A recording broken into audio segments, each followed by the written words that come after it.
Please listen carefully.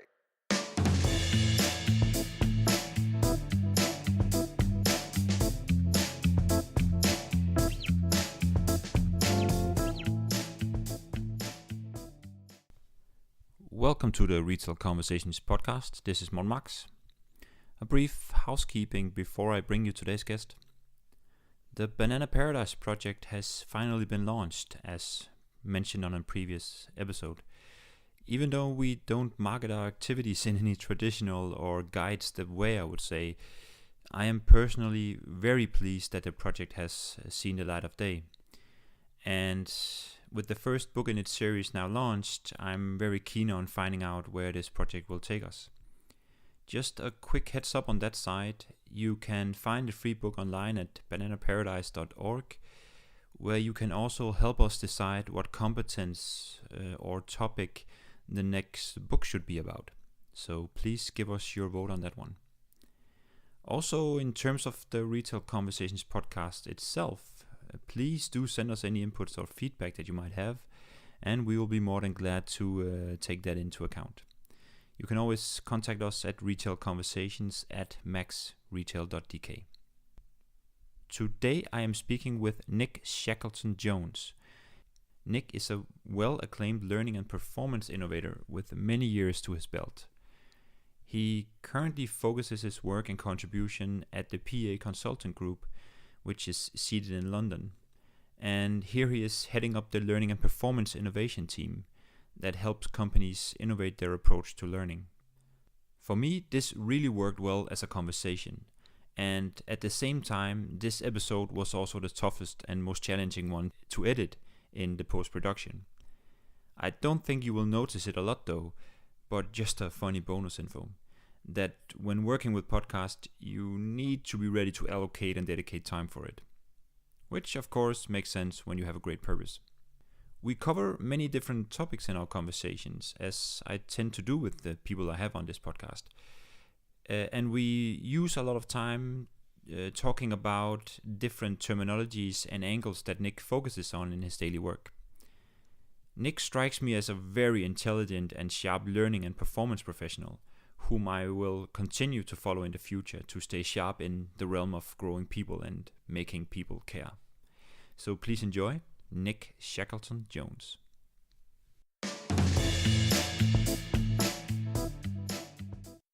I have Nicholas Shackleton-Jones on the line. Nick, thank you for coming on the podcast. Thank you, and thanks for calling me Nick, not Nicholas, because only my mum actually calls me Nicholas now. That's 1 point my side already. That's good. Yeah, that's good. I'm really feeling lucky that you wanted to spend some time on coming on this podcast. Actually, Nick, it's the first real conversation we will ever have. We've never met. And it was actually a post of yours that you posted on LinkedIn. I think it was entitled Head, Heart and Habits. And when I read that one, I instantly contacted you and I felt, okay, I need to talk to this guy about the realm of learning, performance, engagement, which is a field I love. And I'm scared of becoming a dinosaur in this realm. So it really was a good read.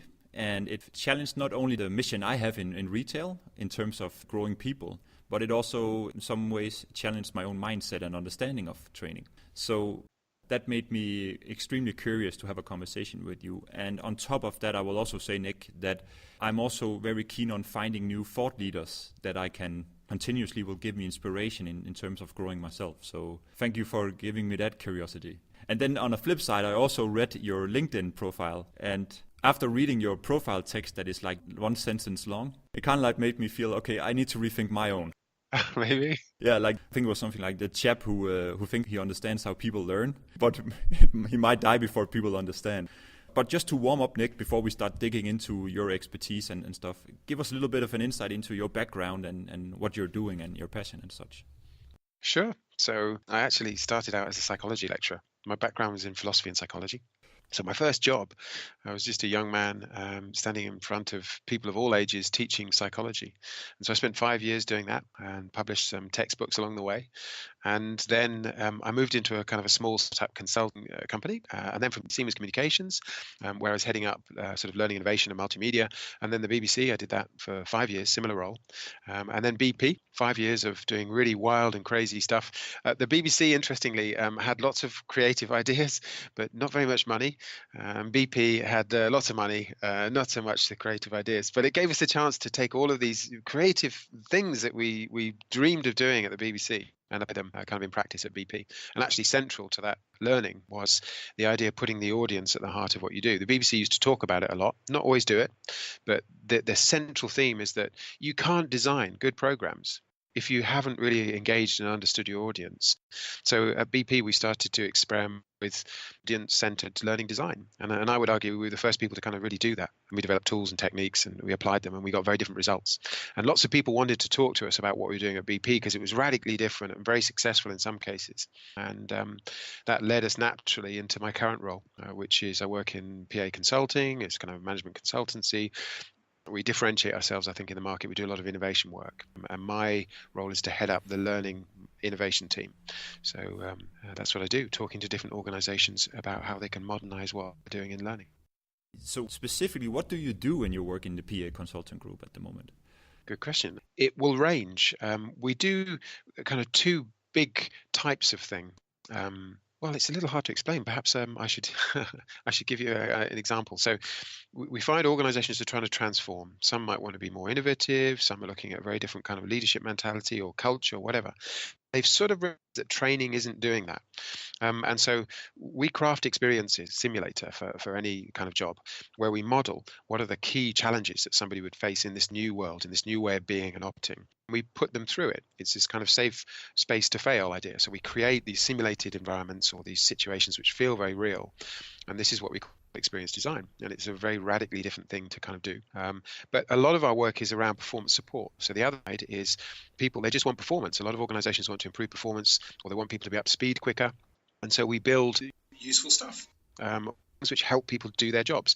And again, that sort of sounds common sense, but we don't do it in training. We really don't. And people know this. They say they don't do their training because it's not helping them do the job. And we sort of ignore that and move on. But we actually do the opposite. We talk to people. We say, well, what is your job? What are you struggling with? And what can we do that will help you do that job? And we build those things. And then we uplift performance, engagement, and those sorts of things. It was one of the things in one of the other things I read from you, this thing about experience designs or simulated designs, right? Where we make it as real as possible.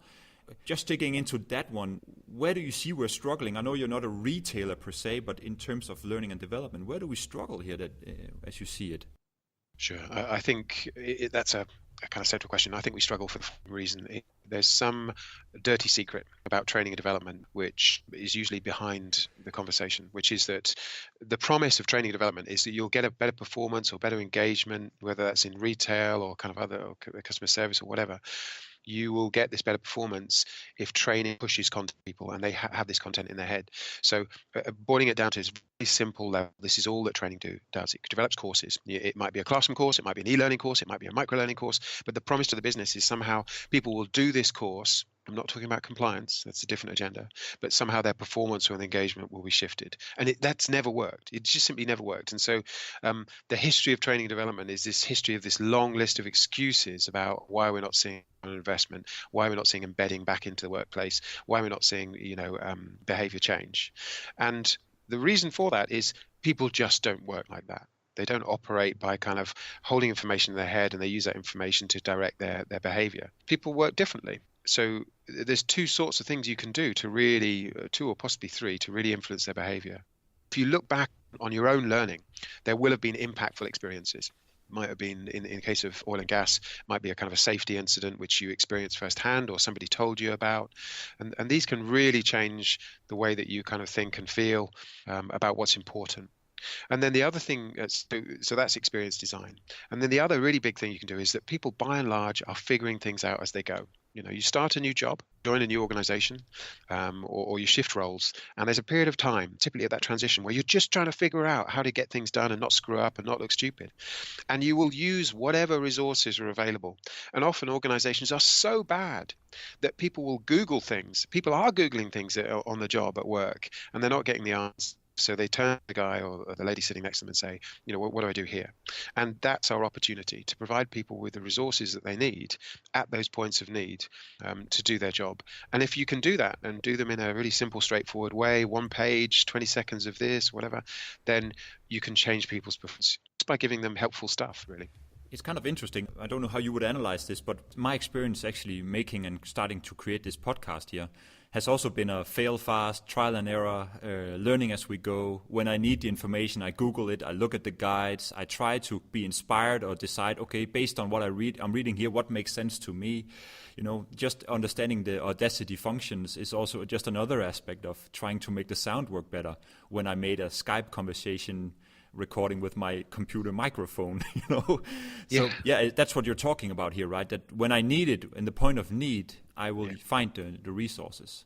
Yeah, and sometimes so we either provide the resources that people need at those points of need, or we create those points of need. And this is the design piece, why these two things go hand in hand, because there are roles where you don't want somebody to be confronted with that challenge on the job, because the cost of failure is too high. A brilliant example is the aircraft industry. You could say to people, get in a plane, Google it. That would be a terrible approach, because you don't really want people to be figuring out how to fly a plane as they go. But we do that in other jobs, in other industries, sometimes with high risk, like this. We say, congratulations, you're a leader, figure it out. 4 years later, they made a whole bunch of mistakes. Loads of people have left the organization. Performance has taken a dip, engagement, but they've learned some valuable lessons. So we don't really want that. So we would build a flight simulator for leaders. We would put them in difficult conversations or coaching conversations and give them that space to fail safely. What kind of a distinction would you make from a practical guy like me who talks about role playing in the different elements we're addressing on a workshop or whatever I would call it? How would you make a distinction between these simulated experiences where we're actually facing, okay, let's say a difficult member of your staff? How would you approach that conversation? Or let's say you have, okay, this is now a morning meeting you are going to prepare and execute. Let's go for that one. How is there a distinction between the role-playing understanding of training and education to the experience design? Yes, a little bit, but I'm going to give you a bit of context if that's okay. So the first thing that we do when we're designing a program is we figure out where we need to build resources and where we need to build experiences. And the way that we do that is we talk to people. We talk to the people doing those jobs. So it might be somebody working in customer service, in retail. And effectively what we're trying to find out is, what do they care about and what are the tasks that they're trying to do? And with all the tasks that they're trying to do, they'll say, I'm trying to do this, I'm trying to do this, I'm trying to do this.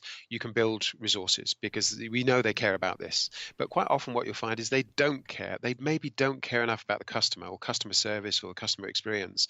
And that tells you you've now got to build an experience, because if they don't care about it, just giving them more resources, they will ignore them. It's the same in safety. We see this a lot in safety training where more and more procedural information is provided to people, but frankly, they don't care, so they don't use it. So in the case of role play, which is your question, that's a great way to put people in situations which make them care about something. They realize, for example, the impact that they have on a customer. You can put them in the shoes of a customer, and then they realize firsthand why it matters that certain things are done a certain way. But role play is just one technique within. We've got a whole range of different experience designs that we use. One technique that can influence, build this experience and influence people. Another might be storytelling. So you have to role play customer interaction. You could sit people in a room, have customers come in and say, well, this happened, this made me feel like this, and as a consequence I did this. And those stories can be very powerful. So lots of different ways in which you can do experience design. I have a customer that I'm working with where we're talking a lot about, we've worked both on leadership, operations and sales throughout the last 1.5 years. And when we kicked off the sales part of our program, you could say, we had an initial workshop one day, and we had a customer who had been a customer for this store for like 15, 20 years or something like that. And he got 30 minutes of speaking time. and he analyzed the whole business because he understood business. So he analyzed it on different elements and scored from 1 to 10. Was kind of like they were facing reality on all the good things they were doing, but also on the things that they never even thought about they could do better. And that's what you're talking about here, that these kind of things would also make you care. Yeah. To give a practical, real example, we had a global consumer brand, somebody who everybody recognized. They have a very conventional business. They want to move to this radically new digital business, but they were finding that none of their senior executive teams really understood what it would mean to operate in this new way. So we built 8 experiences, which they experience 1 a week. And the first one, for example, was getting to know your customer. And so we briefed actors, it weren't real customers, actually we briefed them against their market data to give an even more representative view. And we were talking to these senior execs, and then we said, well, let's meet some customers. And we brought them in the room. There's a kind of intake of breath. And then we said, basically, now your new product, talk to them about their lives and how it fits in, and try and sell this product. And to their astonishment, almost none of the senior team could successfully sell, this new product. And there's a light bulb moment there when they thought, well, if we don't really know how to do, how does our organization know how to kind of successfully sell kind of our products to customers? So it might seem superficial, but actually then it prompts a lot of thinking and rethinking of things. And again, we mocked up some customer complaints, and we sent them to them, audio complaints, video complaints. We said, look, what's gone wrong here? How is your organizational setup led, to this problem? Or, how do you need to reorganize so that this person isn't pushed from one customer service center to another? But creating those experiences where some sort of, if you like, failure is happening, but in a kind of a safe context, that's a big part of what we do. To drag it a little bit back, to chunk it up to the area of learning and development, where is learning now, and where should learning move to? Yeah, where should it move to? So that's a big question, as you know, but we have a way of simplifying it, which probably needs packing, but I'll set it out. So we've sketched out a kind of a roadmap, and the roadmap has sort of 4 stations: courses to resources to guidance to automation. And they are, I would suggest, a natural, inevitable, I would go so far as to say, build. And so where learning is today is it's kind of failing, I would suggest, because it's based on this premise that you can push a load of content, you can dump a load of content into a course format, and that might be a sitting down course or it might be an e-learning course, but we know it doesn't work. We really do know it doesn't work. And so, but people are scratching their heads and, what else can you do? And so the next step on is resources. Well, give people, like they do with Google and YouTube, what they need when they need. Nobody's memorized all this stuff. Just give people what they need to do the job that they can easily access. It's kind of common sense, really. We're seeing it in our own lives. We just need to apply that to business. So I join a new organization. The organization should be able to say, here's an app or here's a site. Everything you need to know to do your job is right there. Today, that's wealth. But the next step on will be guidance. So the problem with resources, and we know this because we've been doing these kinds of things for like a decade now, is that you still find the right thing that you need. And this is like having a map in the car, right? It's great to have a map in the car. I still remember an era where I was like a sales guy at one point, and you'd have a meeting and you'd sketch out your map, and you'd have to pull over on the road and look at the map. Well, it's kind of better than just finding a way, but it's still inefficient. And the beauty of GPS or sat-nav, what you call it, is that it knows where you are. And it knows exactly the thing you need to do now. And you do this with roles by adding contextual information. So this is where people start to think about AI, which is, well, if the system knows, look, you're Bob, you do this job, right now you're trying to do this, it can say, here's the thing that you need right now.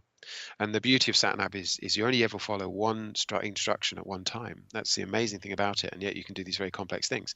So if we could build guidance for our businesses, we would radically shift our resourcing model, our competitiveness in the market, because you could take anybody of any level of competence and they would do as good a job as a high performing person today. Now, you might think that's unrealistic, but that's what we did with taxi drivers, right? People talk about Uber as a disruptive thing. That's crazy. It's rubbish. The disruptive thing, of course, is GPS and SAT, because Uber couldn't exist without that. Prior to that, you had to have tremendous amount of knowledge in your head, like the course model. You had to know every road in London. But you introduce GPS and wow, the whole thing changed.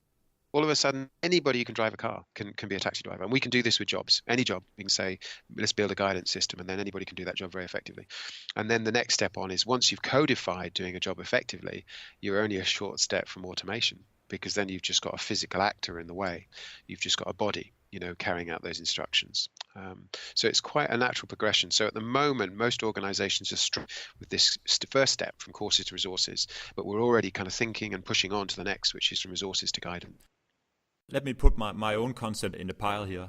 I tend to, if I'm giving the opportunity, I combine these elements where I say, okay, you cannot use the courses for anything else than secure that everybody knows that we're going on a journey. It's kind of, I'm inviting you for this half a day or this 1 day course. I call it a workshop, but this is to secure that at least I try to give all of you the same information on where we're going and try to make you want to join the journey that we have decided to go on. That is how I use the courses.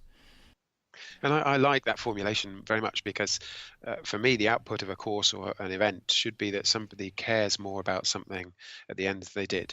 Because if we consider a course as a way of transferring information or knowledge transfer, it failed. So we've all had this experience. You go away on a course for 2-3 days, and at the end of it, we probably only remember a couple of things. And so my point is, well, if that was the objective, then why wouldn't you just provide those couple of things that people need to know when they need it? But if the objective is, as you say, to get people to understand that they're on a journey and to care about that journey and to be brought into that journey, then that's kind of good use of that time. And so I'm not one of these people who thinks digital should replace courses. There was a time when people were saying, oh, e-learning will get rid of courses. I think getting together in events is fantastic, but it delivers something different than we thought it did. It doesn't deliver learning as such. It delivers engagement and commitment and care, all of which drives performance in a different way. Yeah, I think that's right on the money. And I really like the angle that you're taking on it that says that making people care even more, or care actually if they didn't before. I think that's a really good perspective that I haven't thought about before, even though it might have been actually what I've been doing. So that's I really like that, Nick. And then what I want to do is that, okay, then the performance support starts. Yes. And I haven't thought about it in this step guide model that you're using, Nick. I'm trying to go, okay, what I then do is that I use mentoring sessions with a frequency that we agree on, and I also come to the point of work and then guide you. Yeah. That's kind of the simple elements I combine within a period of time before I say, now I think we can achieve what we wanted to achieve. Yeah. And I think that the two work nicely together. So if I were listening to this podcast, I'd be thinking, courses aren't good for everything. And I can give you a good example like sailing, right? If you're sailing, then, maybe you don't want to be Googling everything. There's some things you just need to know how to do, but a lot of stuff you can look up. And so the trick is to identify in that performance map, if you like, what are the things where, so customer service might be a good example. You don't want somebody to be looking at a checklist of smile at the customer as they're talking to the customer. You want certain things people just to get at an intuitive level. So all of those things are good for people to practice, practice interactions, get feedback on how you're coming across. And the same is true of leaders. We do a lot of leadership training. So, coaching people. Yes, there's some sort of guide that we can use, a framework, but people have to develop those deeper kind of skills through practice, through actually trying things out, getting feedback. But then the informational stuff, checklist. It's kind of funny. I had a concrete example where a big company from Denmark had invested for some years in mystery shopping with a frequency. And they kept getting the same score, the same responses on what worked and what didn't work. And actually they identified that they didn't even say hello to the customer. So at one point, one of the managers, I think, said, well, if we're not even doing that, then there's something else we should do, to fix our problem here. So it's about making people care, right? That's actually the point of getting back to that one. Yeah, and actually things sometimes that we think are very complicated turn out to be quite simple. So in the case of leaders, for example, we send a lot of people on leadership training, and they talk about very high level concepts like, your leadership vision and what kind of leader you are. But actually, in terms of the impact they have on their team, it's a simple step-by-step thing that makes a big impact, like asking people how their work is going, showing an interest, thanking them for something they've done. Saying good morning and saying thank you for today, Yeah. So I think we run the risk of addressing it as this big, thematic kind of abstract thing, where in fact, if people just understood some of the key component of it, that would be something simple for them to follow. I'll give you an example. I have an Amazon Echo, this automated device in my house, and I talk to it. And I've realized it doesn't take much more intelligence for me to feel like I have a good relationship with this device. I can say, Alexa, good night. And Alexa says back to me, good night. Don't let the bed bugs bite. So it's actually quite, you can break down these little elements of a good relationship quite quickly and quite easily. Yeah. That's where, okay, this is another angle that I enjoy talking with people about, is it the principles that beats the techniques? Is it more the principles of being curious or being present, or whatever it would be, compared to these guides and these 5 steps? What is actually the thing that will create the most value? Of course, I'm not saying it's an either or. It could also be an both, but I kind of like that distinction of maybe it's just the principles of being a decent human being that is actually curious with you, or a manager of 40 people or 50,000 people. That will get you somewhere, But this is the kind of the rise of the robots type thing, because when you say to me, look, this is a fascinating conversation, be present, or be a decent human being, my mind immediately goes to, what's the checklist? You may think that's cynical, but if I could write 10 things about what it is, be present, is it good eye contact? Yeah. Is it nodding? Is it giving the person more space in the conversation than you have? Yeah, what is the actual proof that he is present, that you are present? That's what you're meaning, right? What is it on the floor? If I took a video recorder right now and recorded you, Nick, what is it actually that I'm modeling to find out that's what you're saying. Yeah. And then the frightening thing is you might be able to get a machine to do it better than a human can do it. And because we assume it's something really profound, because we like to think that, because we imagine ourselves more than we are. But I think quite often these things, as I say, good leadership can be broken down into simple steps, and then kind of anybody can do it. Just a curious thought that came to my mind. When I was a young leader operating a retail store myself, I kind of found out that after a couple of months when I took over a new store and I kind of got the new routines and got to know the people, I noticed after maybe 2 months or something that some of the people were starting to say, "Thank you for today," before I said it to them. Yes. And I'm not trying to say this because I think Auha was a guru leader. I think there are so many things I would do different if I could go back, But that was such a simple thing that I found, okay, it's keep it that way. It doesn't have to be. I get more confused the more leadership books I'm reading, actually. Yeah. I'm just trying, what is it actually I feel that is working, Well, I think that's a lovely example, because leaders don't always realize that something like saying "thank you for today" can have such a big impact. I saw a thing on LinkedIn recently. Somebody had written this whole dialogue about what a wonderful leader somebody was, and they said the secret was, when I walked in and met them, they knew about me. They knew about me as a person. They said, "How's this? I understand you're good at this," and it was, but. That actually in itself is quite a simple thing. If you had that as a rule, that you have a little bit of information each person's name, and you use that as the way you open the conversation, that's a very simple thing to implement. You could automate that, so it's not magic, I suppose, is what I'm saying. And quite often on leadership training and perhaps in other kinds of training, we treat things as though there's some sort of magical leadership capability, whereas in practice it's often kind of quite small. It also depends on the context, right? Because if we have this automation that is working, I would assume there could be a person, another human being we would face where that automation, maybe I'm getting out of my limb here, but where it doesn't fit for that 1 out of a million. It just doesn't work. So we need to do something different. Yeah. Maybe also some of the beauty of that we need to stay interested in doing better. Well, getting back to the learning part of it, there is this step guide that we are maybe stuck too much in thinking courses, thinking resources, but not doing it the right way.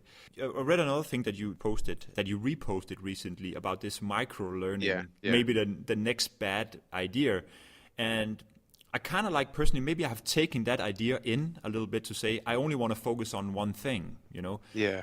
before we do another thing for your business.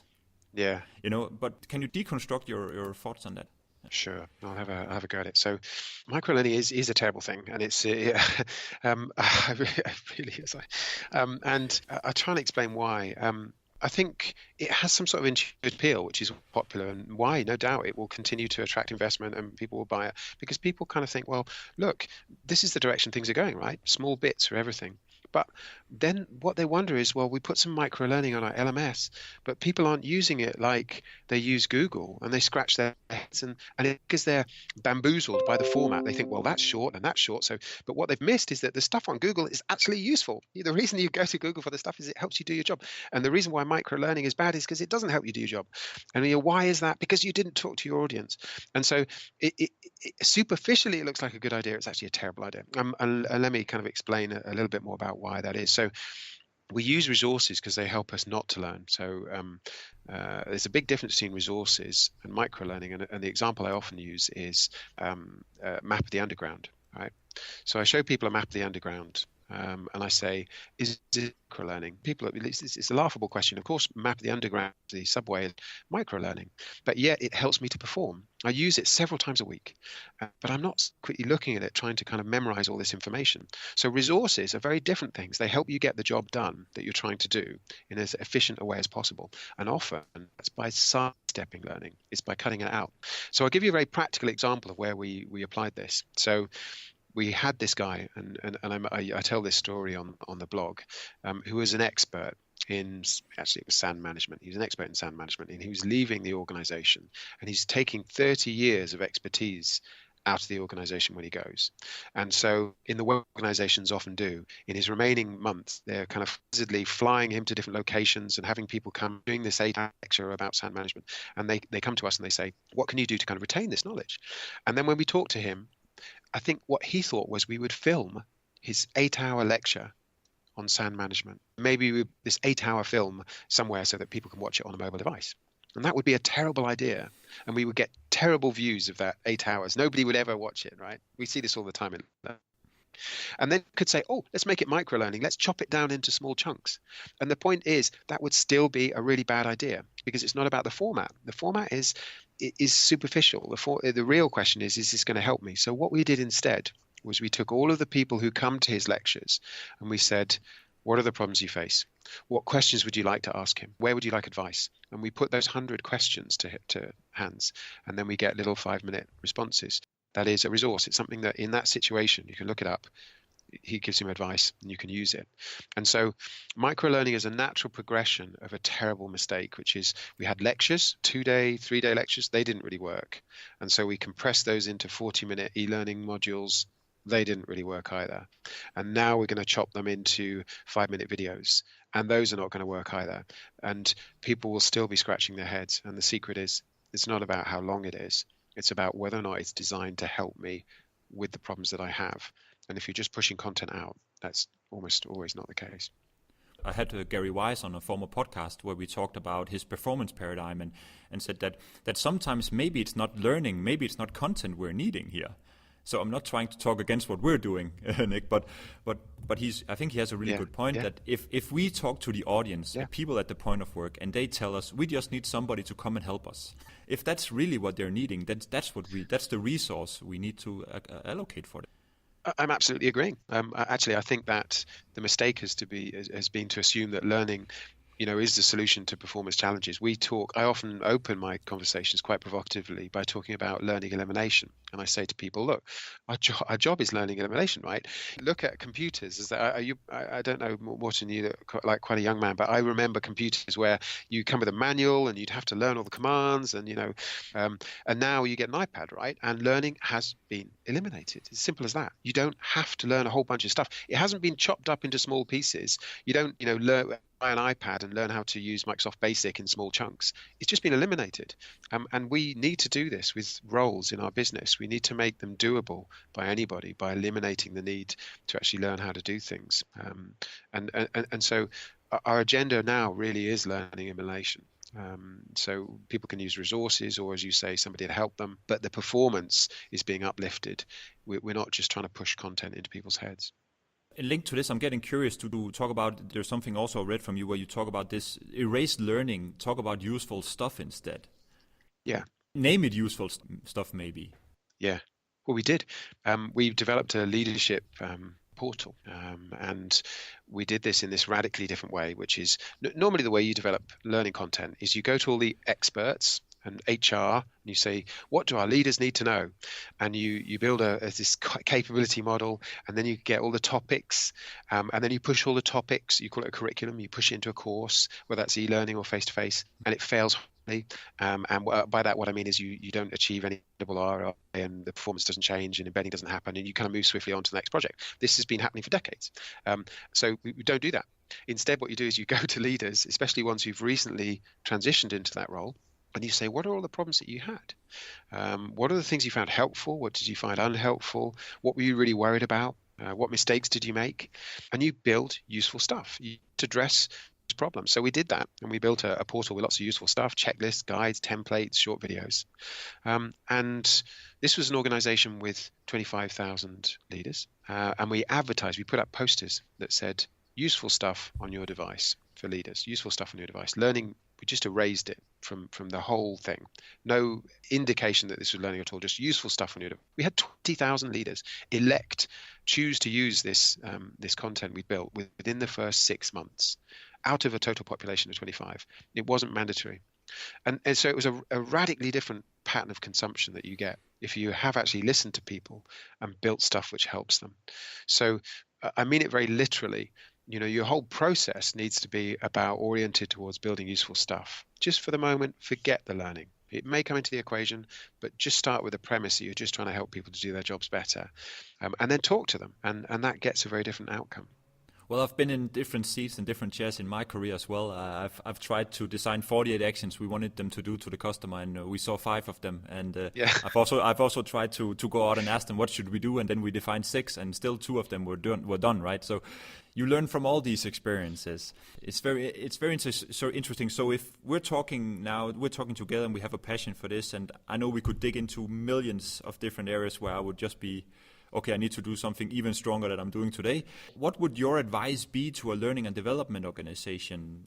Maybe they should find a new title for their for their department. But what would be your advice to move forward now and help business grow, of course?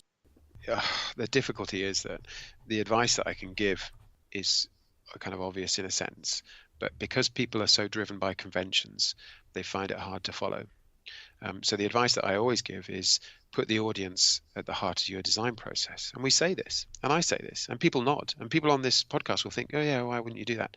But they've never done that before. And it surfaces for me how convention rules our world, because they have a training needs analysis process, which doesn't really put the audience at the heart of the design process, and have a course formats, and they have an LMS, which doesn't really care about the user experience. And so whilst they agree with it in principle, the reality is most of our work is in actually building capability and showing people a process for doing this and doing this pragmatically, because at a high level we can all agree, and probably it sounds like common sense, that putting your audience at the heart of your design process, whether you're designing products, as for example GE discovered that the only way to kind of improve their success rate with their products was actually to involve their consumers, or whether you're designing learning, where your consumers are your learners, put them at the heart of the process. And we say that and people agree, but they don't do it because they're driven by a set of conventions. And so, yes, to your question, that's the advice. But actually, re-engineering your processes and your systems in a way which puts your audience at the heart of what you're doing becomes the practical challenge. Quite often we talk to organizations and they say, yeah, we love that approach, but we've got this LMS over here. And I say, well, don't use that LMS. And they say, oh yeah, but procurement say we have to use it. Okay, so yeah. So how far do we believe that? Food for thought, I would say, for us retailers here. It makes me think about something, a dilemma actually. I'm kind of thinking of this balance that I don't have a valid analysis. This is only my personal opinion or experience, that this tendency going towards this digitalization that, of course, we need to embrace and we need to speed up, also in retail, with these digital platforms, communication platforms. You know what I mean. You know yeah. A lot more about this than I do. Going that direction, but I'm also kind of advocating that we need that, but we also need an offline revolution where we, or just let's call it omnichannel then, where we still remember that it's the human capita that is still at the heart of making the effort facing our customers in the stores.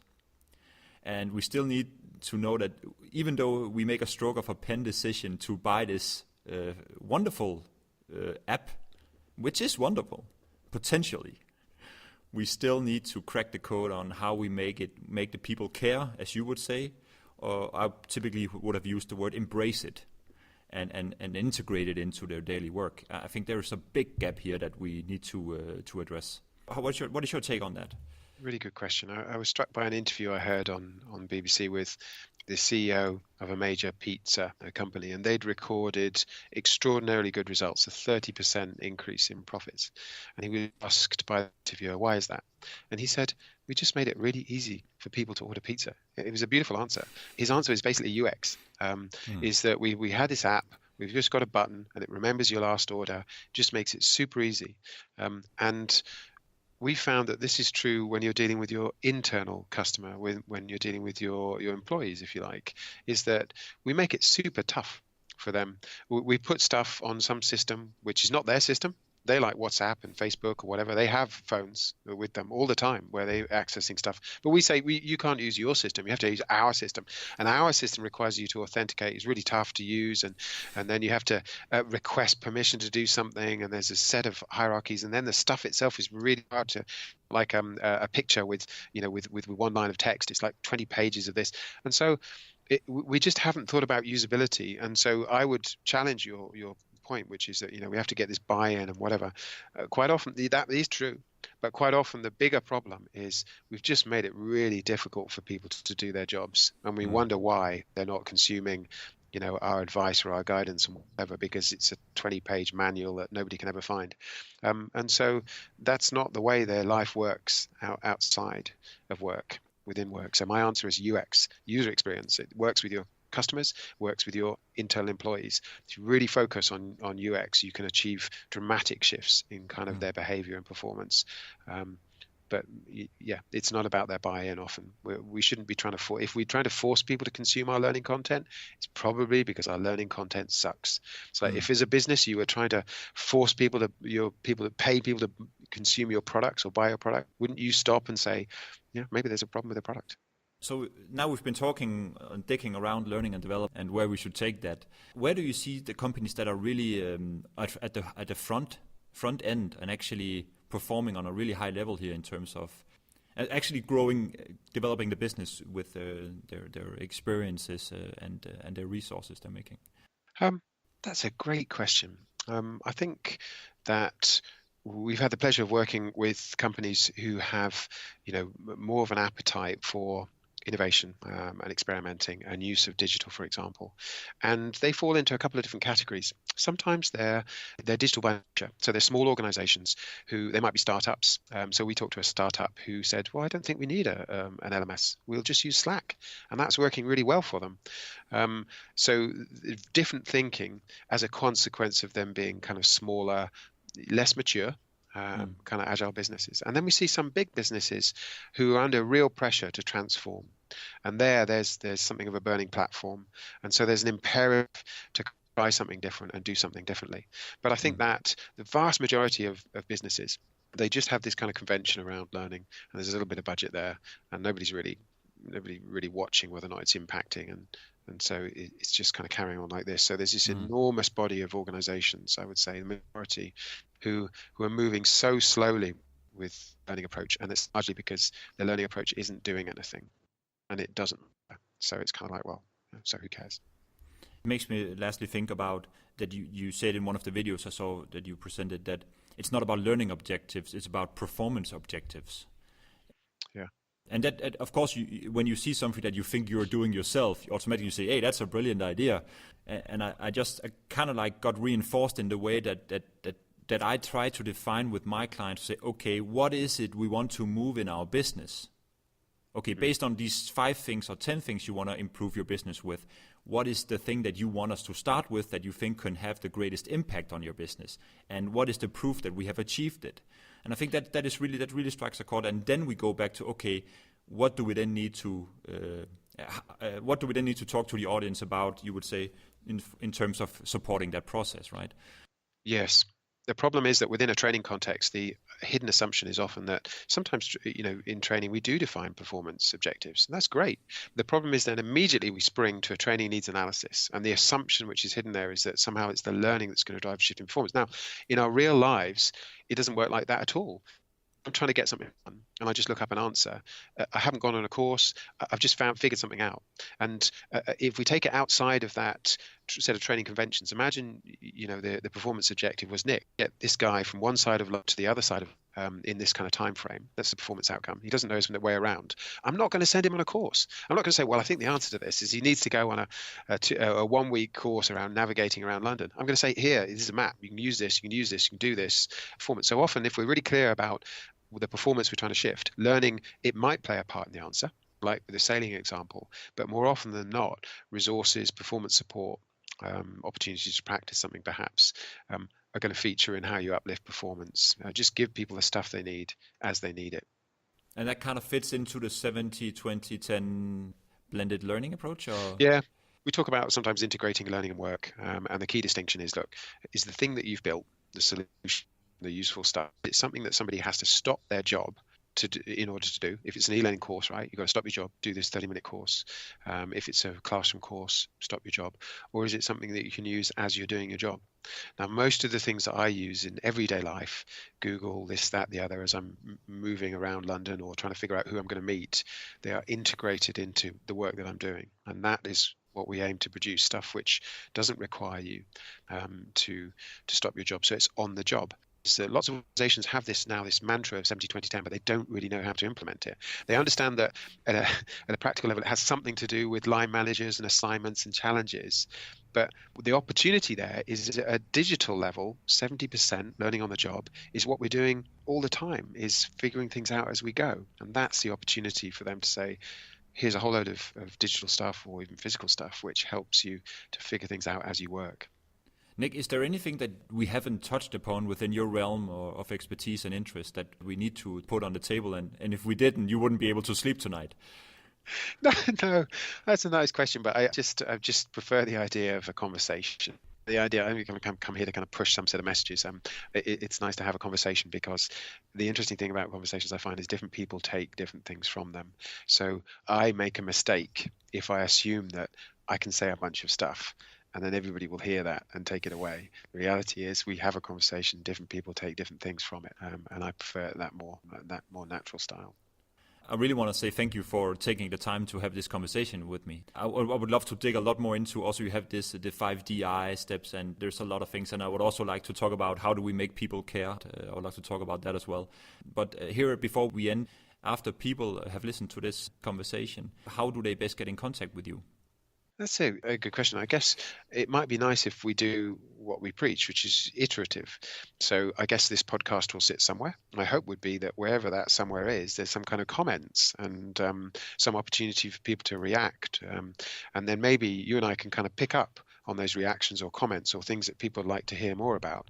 And if there's enough reaction, maybe we do another one that focuses in on things that people didn't understand or things that people would want to know more about or challenges that people might have to what I'm saying. So I don't know if it works like that. So maybe let's give that a go. Maybe they approach you personally with reactions, and then you can come back to me and we can kind of field those and do another one. That's accepted, and thank you for that. Nick, thank you so much for your time, and take care until we talk again. Thank you. You too.